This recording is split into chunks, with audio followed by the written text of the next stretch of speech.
Aquí en Aragón 20, hoy acabamos de instalar la máquina, cajón inteligente de cobros de CashLogic. La verdad es que hemos dejado todo operativo, todo funcionando.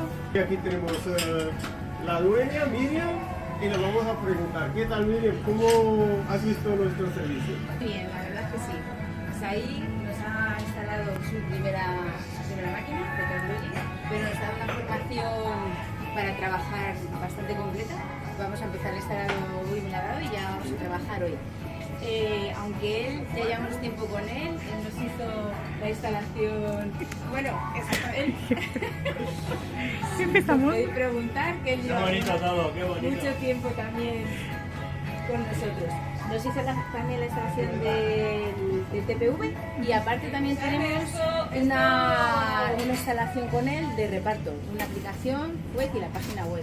O sea que me explica bastante bien, siempre que hay alguna duda nos atiende rápido, y todavía no ¡Vendido! nos ha ofrecido cosas importantes porque no acabamos de empezar, pero creo que va a ser fácil. Muchísimas gracias. Puta máquina. Vale, ya está.